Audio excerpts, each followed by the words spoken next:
കട്ടപ്പന നഗരസഭയ്ക്ക് master plan തയ്യാറാക്കുന്നതിന്റെ ഭാഗമായി drone survey ആരംഭിച്ചു. കേന്ദ്രാവിഷ്കൃത പദ്ധതിയായ അമൃത് 2.0 ഉൾപ്പെടുത്തി മാസ്റ്റർ പ്ലാൻ തയ്യാറാക്കുന്നതിന് സർവേ ഓഫ് ഇന്ത്യയ്ക്ക് വേണ്ടിയുള്ള ഡ്രോൺ സർവേക്കാണ് തുടക്കം കുറിച്ചത്.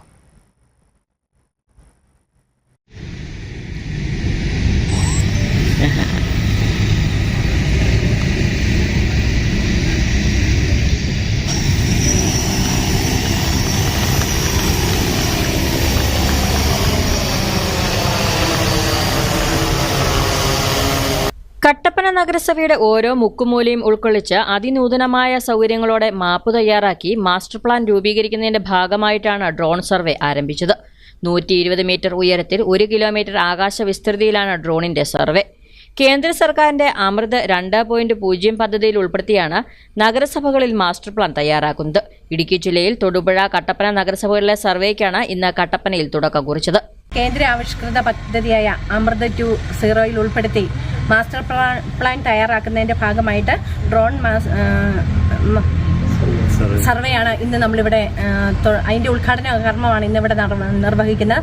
അപ്പം നമ്മളുടെ ഈ കട്ടപ്പന നഗരസഭയെ സംബന്ധിച്ചിടത്തോളം ഡ്രോൺ സർവേ എല്ലാ ഭാഗത്തും ഉണ്ടായിരിക്കുന്നതാണ്. ആരും പേടിക്കേണ്ടതില്ല. അതുപോലെ തന്നെ ഈ പ്രദേശത്തിന്റെ തൊട്ടടുത്ത പഞ്ചായത്തായ കാഞ്ചിയാറ്, പാമ്പാടംപാറ, വണ്ടമ്മേട് എന്നീ സ്ഥലങ്ങളിലുണ്ട് എന്ന് അറിയിച്ചു. സർവേ ഓഫ് ഇന്ത്യയ്ക്ക് വേണ്ടി ഡൽഹി കേന്ദ്രമായി പ്രവർത്തിക്കുന്ന സപ്തർഷി കമ്പനിക്കാണ് സർവേയുടെ ചുമതല.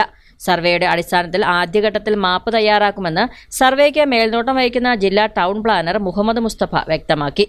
കട്ടപ്പന മുനിസിപ്പാലിറ്റിയുടെ ഒരു മാസ്റ്റർ പ്ലാൻ തയ്യാറാക്കുന്നതിൻ്റെ ഭാഗമായിട്ട് ഒരു ലാൻഡ് യൂസ് സർവേ ആണ്. അത് ഡ്രോൺ സർവേ മുഖേനയാണ് അത് ചെയ്യുന്നത്. ആ സർവേ ചെയ്യുന്നത് സർവേ ഓഫ് ഇന്ത്യക്ക് വേണ്ടിയിട്ടാണ് ഇവർ ചെയ്യുന്നത്. നമ്മൾ ഈ ലാൻഡ് യൂസ് സർവേ ചെയ്തതിന് ശേഷം നമ്മൾ കഡസ്റ്റർ മാപ്പായിട്ട് ഓവർലേ ചെയ്ത് അതിൽ നിന്നൊരു മാപ്പ് തയ്യാറാക്കും. എന്നിട്ട് GIS ബേസ്ഡ് മാസ്റ്റർ പ്ലാനായിട്ട് പിന്നെ നമ്മൾ ആസ് യൂഷ്വൽ മാസ്റ്റർ പ്ലാൻ തയ്യാറാക്കുന്ന മറ്റുള്ള എന്തെല്ലാം പ്രോജക്റ്റുകൾ നമുക്ക് ഇതിനകത്ത് ഇംപ്ലിമെൻറ്റ് ചെയ്യണം, അങ്ങനെയുള്ള കാര്യങ്ങളും നമ്മൾ മൊത്തത്തിൽ ഒരു 20 വർഷത്തെ കാഴ്ചപ്പാട് കണ്ടുകൊണ്ട് നമ്മളെ ഈ നഗരസഭ ഏത് ലെവലിലേക്ക് ഉയർത്തണം, എന്തെല്ലാം ഫെസിലിറ്റീസാണ് നമുക്ക് നിലവിലുള്ളത്, എന്തെല്ലാം കാര്യങ്ങളാണ് നമുക്കിനി വേണ്ടത് എന്നുള്ള കാര്യങ്ങളെല്ലാം നമ്മൾ പിന്നീട് ഉണ്ടാക്കിയിട്ട് അതിനനുസരിച്ചൊരു മാസ്റ്റർ പ്ലാൻ തയ്യാറാക്കുന്നതിനാണ് ഈ ഒരു സർവേ ചെയ്യുന്നത്. നഗരസഭയുടെ നിലവിലുള്ള സ്ഥിതിവിവരങ്ങൾ രേഖപ്പെടുത്തുന്നതോടൊപ്പം വരുന്ന 20 വർഷത്തെ മുന്നിൽ കണ്ട് നടപ്പാക്കേണ്ട വികസന പദ്ധതികൾ ഉൾക്കൊണ്ടാണ് മാസ്റ്റർ പ്ലാൻ തയ്യാറാക്കുക. ഇതിന്റെ ആദ്യഘട്ടമായിട്ടാണ് ഡ്രോൺ സർവേ നടത്തുന്നത്. നഗരസഭയുടെ അതിർത്തി പഞ്ചായത്തുകളുടെ ഭാഗങ്ങളിലും സർവേയുടെ ഭാഗമായി ഡ്രോൺ പറത്തും. 1 മാസം കൊണ്ട് ജില്ലയിലെ 2 നഗരസഭകളിലെയും സർവേ പൂർത്തീകരിക്കുകയാണ് ലക്ഷ്യം. News bureau, Kattappana.